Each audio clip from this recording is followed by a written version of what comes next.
સંધાન all Gujarat integrated classroom સેટેલાઇટના માધ્યમથી જોડતી કડી એટલે સંધાન.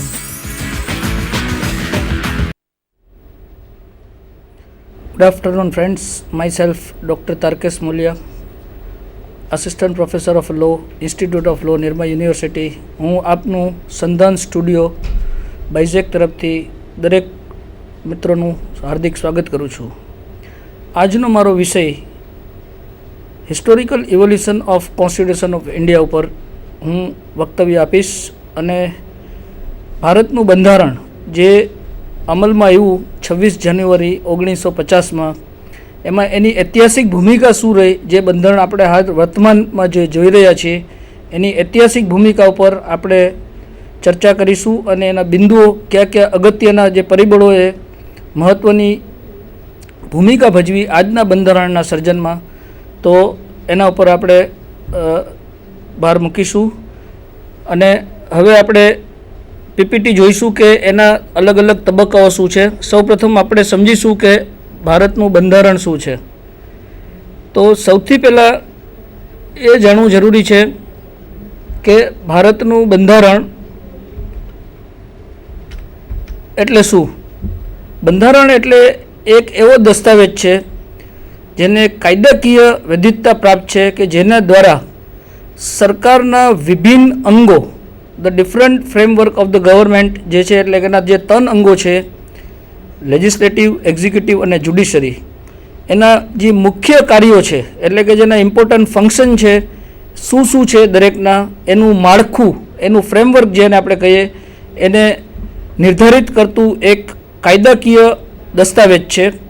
અને આ દરેક જે વિભિન્ન અંગો છે એના વચ્ચે શું સંબંધ છે, એટલે કે what is the principal relationship between this different organs ને પ્રસ્થાપિત કરે છે, જેના દ્વારા આખી સરકારનું જે માળખાકીય માળખું છે એની સમજણ દરેક વ્યક્તિને પડે અને એક કાયદાના શાસન પ્રસ્થાપિત કરી શકાય છે આનાથી. બીજું, જ્યાં સુધી ભારત કોઈપણ બંધારણનો સવાલ છે એની અંદર સરકાર સિવાયનું બીજું અગત્યનું પાસું હોય છે તેના નાગરિકો. તેના નાગરિકોને કયા અધિકારો આ બંધારણ દ્વારા પ્રાપ્ત થાય છે અને સરકાર આ મૂળભૂત અધિકારો જેને કહીએ છીએ એનું હનન કોઈ પણ સંજોગોમાં ના કરી શકે. એટલે આ બે બાબત જે બંધારણની અંદર છે અગત્યની છે. અને જે ભારતનું બંધારણ છે, that is the Indian constitution, is the product not of political રિવર્શન.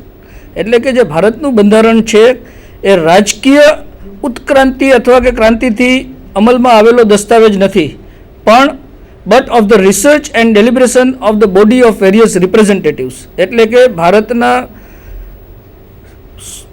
Research દ્વારા, ભારતીય લોકોના એક સંશોધન દ્વારા અમલમાં આવેલો, સૂઝબૂઝથી અમલમાં આવેલો એક દસ્તાવેજ છે જે ભારતની દરેક જરૂરિયાતોને પૂર્ણ કરે છે.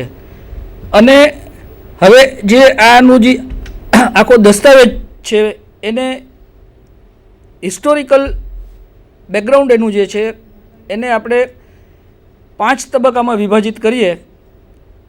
ભારતના બંધારણનો જે ઉત્પત્તિ થઈ છે એનો ખ્યાલને પૂર્ણ રીતે સમજવા માટે, તો જે 5 વિભિન્ન પીરિયડમાં એને જે આપણે ડિવિઝન કરેલું છે હિસ્ટોરિકલ પીરિયડનું, એ છે 1600થી 1765, 1765થી 1858, 1858થી 1919, 1919થી 1947 અને 1947થી 1950.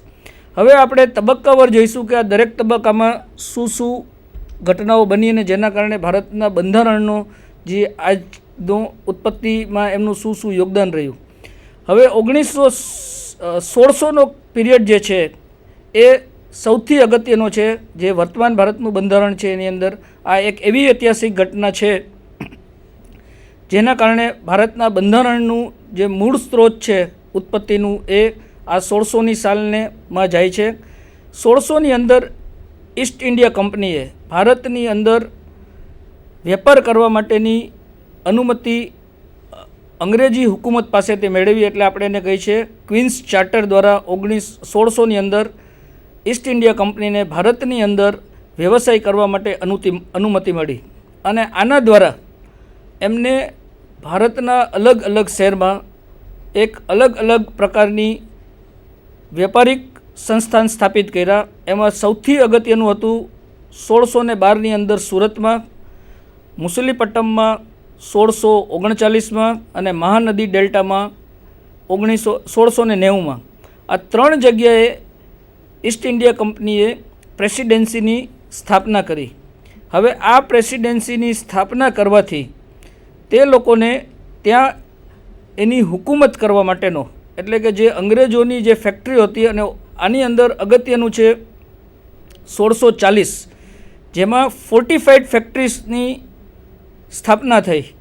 1640 સુધી માત્ર ફેક્ટરીઓ જે હતી એ ઓપન ફેક્ટરી હતી અને દરેક લોકો ભારતના કાયદા દ્વારા સંચાલિત હતા. પણ 1640માં ફોર્ટિફાઈડ ફેક્ટરીઝની સ્થાપનાથી એ લોકોને દરેક ફેક્ટરી ફરતા ફોર્ટ બનાવવામાં આવ્યા, અને માટે એમને ફોર્ટિફાઈડ ફેક્ટરી કહેવામાં આવી. અને અંગ્રેજો પોતાના કાયદાઓ એટલે નો અમલ ફોર્ટિફાઈડ ફેક્ટરીમાં કરતા હતા, અને અંગ્રેજ અને બહાર જે પબ્લિક હતી એના ઉપર ભારતીય કાયદાનું અમલીકરણ થતું હતું. એટલે સૌથી પ્રથમ ડ્યુઅલ સિસ્ટમ ભારતની અંદર ઉત્પત્તિ પામી, કે જેના દ્વારા અંગ્રેજોના કાયદા દ્વારા સંચાલિત હતા ફોર્ટિફાઈડ ફેક્ટરીની મર્યાદાની અંદર, અને બીજા નાગરિકો છે એ ભારતીય કાનૂન દ્વારા સંચાલિત હતા. પણ આગળ ચાલતા આ ફોર્ટિફાઈડ ફેક્ટરીની હુકૂમત અમુક રાજ્યોની મંજૂરીથી આસપાસના વિસ્તારોમાં પણ વિકસતી ગઈ. અને સૌથી અગત્યની બાબત આમાં એ હતી કે ધારાકીય સત્તા આ ચાર્ટર દ્વારા આ કંપનીને પ્રદાન કરવામાં આવતી હતી, જેના દ્વારા એ લોકો કંપનીના સ્વચ્છ સંચાલન માટે બાયલોઝ, ઓર્ડિનન્સ, હુકમ, વટહુકમ જારી કરી અને કાયદા બનાવી શકતા હતા. પણ એમને સંપૂર્ણ રાજકીય દરજ્જો પ્રાપ્ત નહોતો, માત્ર કંપનીના સંચાલન પૂરતો જ હતો. પણ આનું ઐતિહાસિક મહત્ત્વ એ છે કે આના દ્વારા જે એંગ્લો ઇન્ડિયન્સ કોડ્સ છે એની ઉત્પત્તિ થઈ. એના માટે થઈને આનું બહુ ઐતિહાસિક મહત્ત્વ છે. પછી 1726માં ચાર્ટર ઓફ 1726 લાગુ કરવામાં આવ્યો, અને આના દ્વારા the legislative power was vested to the court of director in England. એટલે અત્યાર સુધી 1726 સુધી પરિસ્થિતિ એવી હતી કે કંપનીની સંપૂર્ણ સત્તા કોર્ટ ઓફ ડાયરેક્ટર પાસે હતી, જે ઇંગ્લેન્ડમાં હતા.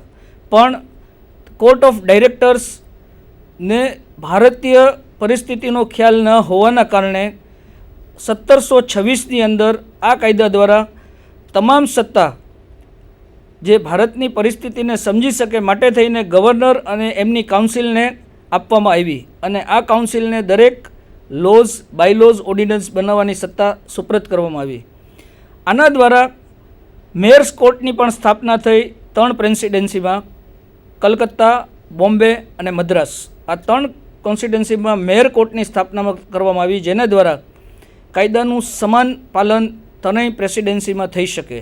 આના સિવાય મુફિલિસ કોર્ટ પણ પ્રવર્તમાન હતી, જેની અપીલ મેયર કોર્ટ્સમાં થઈ શકે. મુફિલિસ કોર્ટ એટલે કે આ પ્રેસિડેન્સી એરિયાને આસપાસ સંલગ્ન જેટલા નાના નાના એરિયાઝ હતા, જેના ઉપર વિસ્તારો ઉપર બ્રિટિશ લોકો હુકુમત ચલાવતા, તે લોકોને પ્રશ્નોનું નિરાકરણ માટે થઈ અને વિસ્તારોમાં અલગ અલગ, જેમને મુફિસિલ કહેવાય છે, એ મુફિલિસ અદાલતની સ્થાપના કરવામાં આવી, અને એના દ્વારા એમનું સંચાલન થતું હતું. પણ દરેક કોર્ટની અંદર સમાનતા ન હોવાના કારણે અને અમુક ઘણી બધી ખામીઓ હોવાના કારણે તે લાંબુ ચાલ્યું નહીં, અને છેલ્લે 1757માં બેટલ ઓફ પ્લાસીમાં બ્રિટિશ હુકુમત એ મેળવી અને એમને દીવાની અધિકારો પ્રાપ્ત થયા. 1757ના બેટલ ઓફ પ્લાસીમાં સિરાજુદ્દીન દૌલાને પરાસ્ત કરી 1726થી લઈને 1757માં એમને બેટલ ઓફ પ્લાસીમાં સિરાજુદ્દીન દૌલાને હરાવી અને દીવાની સત્તા પ્રાપ્ત કરી. એટલે 1757થી ભારતીય અંગ્રેજોની ભારતની અંદર દીવાની રાહે રેવન્યુ વસૂલ કરવાની સત્તા પ્રાપ્ત થઈ બંગાળ, બિહાર અને ઓડિશામાં.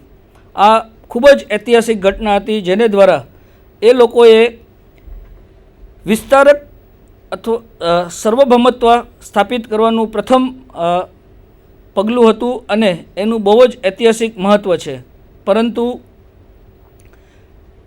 આ 3 રાજ્યોની અંદર રેવન્યુ કલેક્ટ કરવા માટે થઈ અને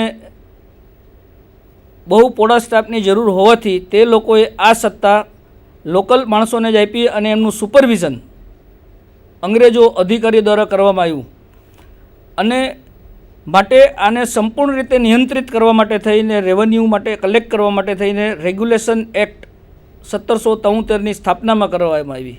અને આ એક્ટ દ્વારા સર્વપ્રથમ જે ઈસ્ટ ઇન્ડિયા કંપની હતી એના 2 ભાગ કરવામાં આવ્યા. એક જે વેપારિક હેતુ અને બીજો રાજકીય હેતુ. એટલે રાજકીય હેતુ માટે થઈને હવે એમની સત્તા ડાયરેક્ટ અંગ્રેજો બ્રિટિશ ક્રાઉન પાસે જતી રહી, હર મેજેસ્ટી પાસે. અને આ રેગ્યુલેટિંગ એક્ટ દ્વારા દીવાની રાહે વસૂલાત કરવાનો એમને સત્તા મળી. પરંતુ દીવાની રાહે સત્તા જે મળી એમાં વસૂલાત કરવાના અધિકારો અંગ્રેજો પાસે અને જે પ્રજાકીય કામો કરવાના એ હતા ભારતીય હુકુમત પાસે. કેમ કે જે એટલે ફોજદારી બાબતના જે કાયદાઓ હતા એનું અમલવારી જે હતી એ નિજામો કરતા હતા, નવાબ કરતા હતા. અને દીવાની રાહે એટલે સૌથી પ્રથમ ભારતની અંદર 2 પ્રકારના પ્રોસિજરિયલ કોડ બન્યા, એક દીવાની અને એક ફોજદારી. એટલે દીવાની અદાલતનું નિયંત્રણ અંગ્રેજો પાસે હતું અને ફોજદારીનું નવાબો પાસે હતું. પરંતુ આ બંને વચ્ચે કોર્ડિનેશન ન હોવાના કારણે, ઘણી બધી ખામીઓ હોવાના કારણે તંત્ર બરાબર પ્રસ્થાપિત ન શક્યું. અને માટે ઘણેક સુધારો દ્વારા અમુક પ્રસ્થાપિતો કરવામાં આવી, જેવા કે the act of settlement 1781, Pitt's India act 1784, charters act 1813, the charters act 1833, charters act 1853. પરંતુ આ બધા વચ્ચે પણ ભારતની અંદર અસંતોષ પરમ ક્રાસ્ટાએ પહોંચી ગઈ. કેમ કે આ દરેક એક્ટ દ્વારા ભારતીય લોકો સાથે એક અથવા બીજી પ્રકારે અન્યાય થવા લાગ્યો, અને જેના કારણે 1857ની અંદર એક વિપ્લવ થયો, જેને આપણે રિવોલ્ટ ઓફ 1857 કહીએ છીએ. આ રિવોલ્ટનું ઐતિહાસિક મહત્ત્વ એ છે કે આ રિવોલ્ટમાં અંગ્રેજોએ આ વિપ્લવને સખ્તાઈથી દબાવી દીધો અને ભારતની અંદર સંપૂર્ણ સત્તા પ્રસ્થાપિત કરી. અને 1857માં ઈસ્ટ ઇન્ડિયા કંપનીની જે સત્તા હતી એ હસ્તાંતરિત થઈ બ્રિટિશને. એટલે the queen, her majesty became the sovereign authority of the country. નવ 1858થી 1919 આ બીજો તબક્કો છે, જેમાં 1858માં ધ ગવર્મેન્ટ ઓફ ઇન્ડિયા એક્ટની સ્થાપના થઈ. હવે જે સત્તા કોર્ટ ઓફ ડાયરેક્ટર અને ગવર્નર કાઉન્સિલ પાસે હતી, તેમના પાસેથી એ સત્તા લઈ અને સેક્રેટરી ઓફ સ્ટેટ અને 15 સભ્યો બીજા સાથે મળાવીને કાઉન્સિલ ઓફ ઇન્ડિયાની સ્થાપના કરવામાં આવી. એટલે ભારતની સંપૂર્ણ સત્તા રાજકીય આ કાઉન્સિલ ઓફ ઇન્ડિયા પાસે રહી, જે એના જે ચેરપર્સન હતા એ સેક્રેટરી ઓફ સ્ટેટ હતા અને ડાયરેક્ટ અંગ્રેજ હુકુમતના આધીન હતા. માટે જ G.N. Singh observed that the passing of the Government of India Act 1858 closed one great period of history and ushered in another great era, the direct rule of the crown.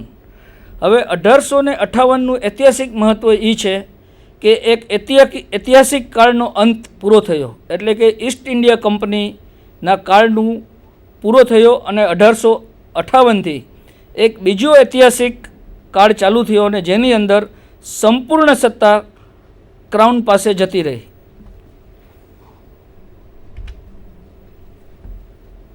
હવે 1861 Indian council act. It provided for the first time India's representative institution which has been lasting up to present time. એટલે ભારતની અંદર પ્રથમવાર લોક પ્રતિનિધિત્વનું introduction થયું અને એ પ્રથા આજે પણ આપણા બંધારણમાં પ્રવર્તમાન છે. The representative institution. The act not only enable the Governor General to connect with the people of a land. According to G.N. Singh, the act also laid the foundation of the policy of legislative devolution, which resulted in the grant of almost complete internal autonomy of the province in 1937. હવે જે આ legislative એફર્ટના કારણે શું થયું કે દરેક પ્રોવિન્સને જે 1937ની અંદર જે ની રચના કરવામાં આવી એને સંપૂર્ણ ઓટોનોમી અથવા સર્વભૌમત્વ પ્રદાન કરવામાં આવી. 1892માં the Indian council act introduce the election system partially and enlarge the power of councils. હવે 1892ની અંદર ઇલેક્શન એટલે કે ચૂંટણી અને જે કાઉન્સિલની સત્તા હતી એનો વિસ્તાર કરવામાં આવ્યો. પછી ધ ઇન્ડિયન કાઉન્સિલ એક્ટ જેને આપણે મોર્લે મિન્ટો રિફોર્મ્સ કહીએ છીએ એના દ્વારા 1909ની અંદર the right of separate electorate was given to the Muslim. એટલે કે ભારતની અંદર ધર્મ આધારિત ઇલેક્ટોરેટ્સ એટલે કે જે મતદાતાઓ છે એને ધર્મ આધારિત અલગ અલગ કોન્સ્ટિટ્યુએન્સી અને એના મતદારો નક્કી થયા. 1919 થી 1947 Montagu Chelmsford report government of India act